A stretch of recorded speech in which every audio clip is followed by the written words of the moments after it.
Hello મિત્રો, સ્વાગત છે તમારું આપણી યુટ્યુબ ચેનલ ગુજરાત એક્ઝામ ગુરુમાં। તો આજની આપણી આ જે ભરતી છે આરોગ્ય વિભાગની ભરતી છે અને અંદર પગારની વાત કરીએ 20,000 અને 30,000 વચ્ચે તમારો પગાર રહેવાનો છે અને એ પણ કોઈ પણ પરીક્ષા વગર। ઓકે, તો નેશનલ હેલ્થ મિશન એટલે કે NHM દ્વારા તમારી આ ભરતી યોજવામાં આવી રહી છે। તો હેલ્થ એન્ડ સેક્ટરમાં તમારું કરિયર બનાવવા બાબતે ખૂબ જ સારી એવી ભરતી છે। ખૂબ જ સારી એવી ભરતી સાથે તેની અંદર પોસ્ટની વાત કરીએ તો data entry operator, accountant, finance assistant, staff nurse અને બધાર્સ અને આની સિવાયની પણ 10 થી 15 વેકન્સીઓ ખાલી છે। તો ખૂબ જ મોટી એવી ભરતી છે। તો ધ્યાનથી આ વિડીયો જોજો। એ પણ ખાતરી આપું છું તમને આ વિડીયો જોયા પછી બીજો કોઈ પણ જાતનો વિડીયો કે ગૂગલ કરવાની જરૂર નહીં રહે।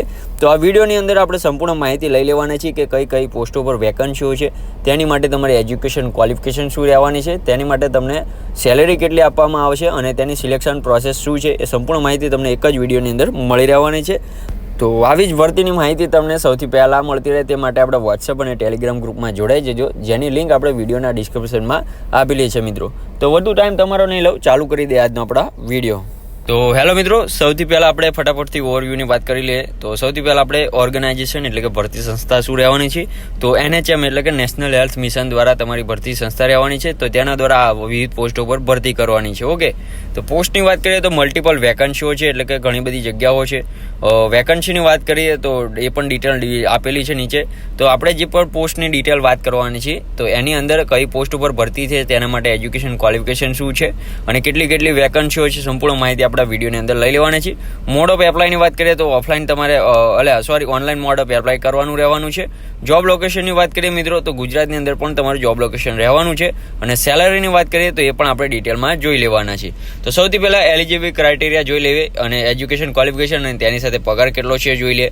તો સૌથી પહેલાં ડેટા એન્ટ્રી ઓપરેટરની વેકન્સીઓ છે મિત્રો, તેની અંદર એની ગ્રેજ્યુએશન તમારું માગેલું છે એટલે કે તમે BA, BCom, BSc કોઈ પણ જાતનું કરેલું હોય ગ્રેજ્યુએશન તો તમે એના માટે એલિજિબલ છો। પ્લસ તમે CCC જે કોર્સ આવે છે અને કોમ્પ્યુટરની જાણકારી છે એ તમને હોવી ફરજિયાત રહેવાની છે।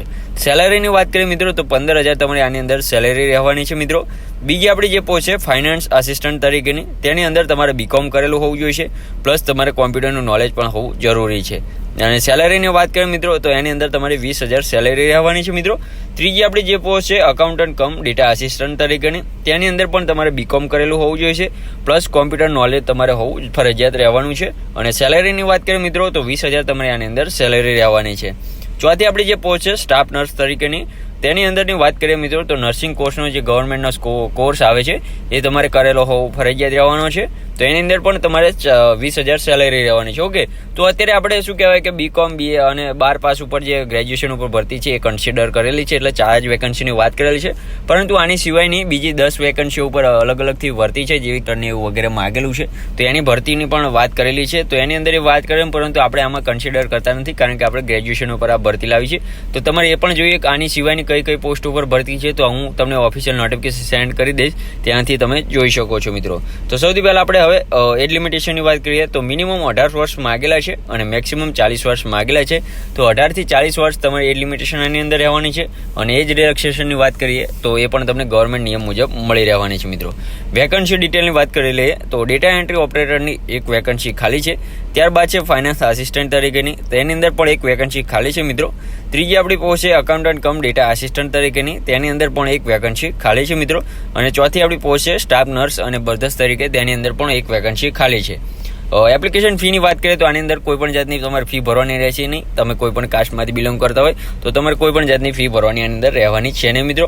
ઇમ્પોર્ટન્ટ ડેટ્સ જોઈ લઈએ, ઇમ્પોર્ટન્ટ ડેટ શું છે, લાસ્ટ ડેટ શું છે। તો 10 સપ્ટેમ્બરના રોજ નોટિફિકેશન રિલીઝ થયું છે અને ત્યારથી ફોર્મ ભરવાના પણ ચાલુ થઈ ગયા છે મિત્રો। અને લાસ્ટ ડેટની વાત કરીએ તો 20 સપ્ટેમ્બર તમારી લાસ્ટ ડેટ રહેવાની છે।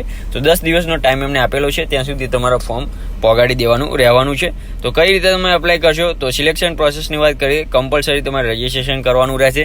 ક્યાં કરશો તો જે આરોગ્ય સાથીની ઓફિશિયલ વેબસાઇટ છે arogyasathi.gujarat.government.in ઉપર, તો એ વેબસાઇટ ઉપર તમારે શું કહેવાય ત્યાં જઈ અને રજિસ્ટ્રેશન કરી અને તમારે ત્યાં ફોર્મ ફિલઅપ કરવાનું રહેવાનું છે। ઓકે મિત્રો, તો ખૂબ જ સારી એવી ભરતી છે। આવી જ ભરતીની અપડેટ તમને મળતી રહે માટે આપણી વોટ્સઅપ અને ટેલિગ્રામ ગ્રુપમાં જોડાઈ જજો, જેની લિંક આપણે વિડીયોના ડિસ્ક્રિપ્શનમાં આપેલી છે। તો આવી જ ભરતીની માહિતી સાથે મળીએ નવા વિડીયોમાં નવી ભરતી સાથે। ત્યાં સુધી જય હિન્દ, જય માતાજી મિત્રો।